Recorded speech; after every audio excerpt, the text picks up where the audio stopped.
It's time for Sonic Racing and la la la la la la. You ever see something that looks modern day, has pretty good computer animated effects, yet feels like it should have came out 20 years ago? I guess if they would have stuck with the original design, it really would have felt right at home with all those other ugly looking movies of the early 2000s, like Scooby-Doo, Cat in the Hat, Son of the Mask.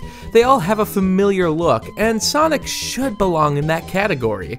It should be this forgettable mess that people will meme the hell out of in 2 decades, yet despite all the build-up for this to be an absolute failure, it's actually not that bad.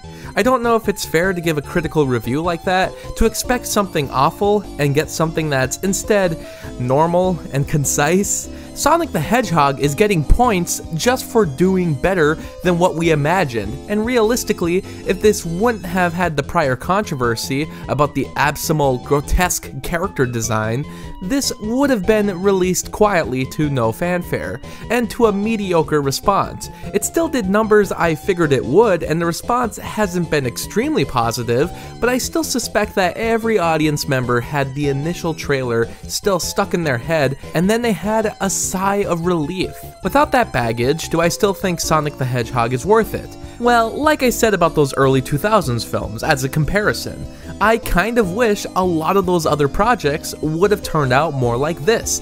The live-action hybrids I grew up with just haven't aged well, and anything I've seen in my adult years that's been like that has been pretty bad and awkward. Sonic the Hedgehog has a well-paced story, humor that isn't clumsy, fun performances, and stays true to the original source material. It reminds me of that live-action Dora the Explorer movie that came out last year and everybody skipped out on. Like that one, this actually recognizes that people want to see an adaptation that pays tribute and references the source material. We've come a long way since the 1993 Super Mario Bros. Movie. It's weird that in the past, the producers always wanted to deviate so much from the original iconography that the movie was based on. Look at the original design, the producers were still trying to deviate.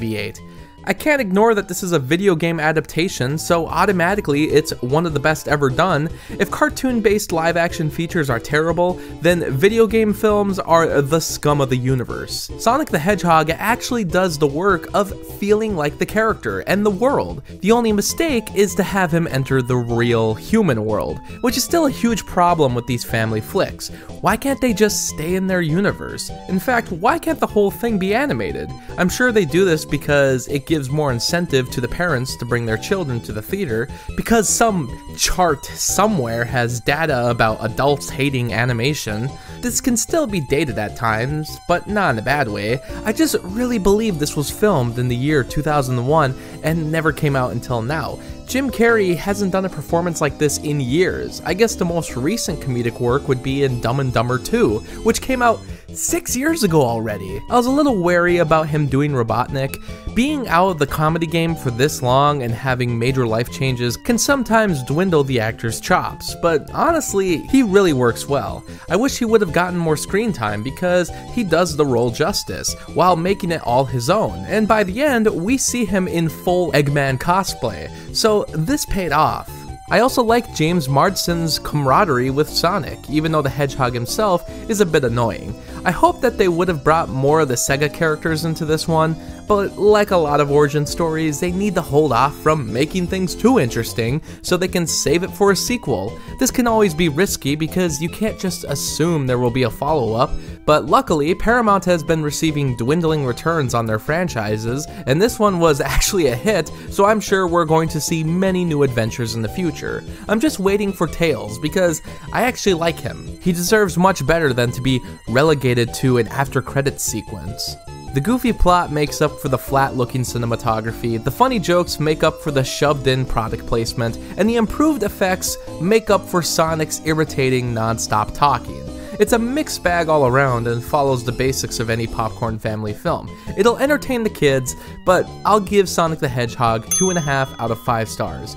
It was better than I thought it would be, but it still does pretty much the bare minimum. Thanks to all my Patreon supporters. For only $7, you can get your own monthly movie review. Ask me to review anything I haven't already. There's also other perks like blogs, exclusive videos, and early access. You can also follow me on Facebook, Twitter, and Instagram. And thanks so much for watching this video.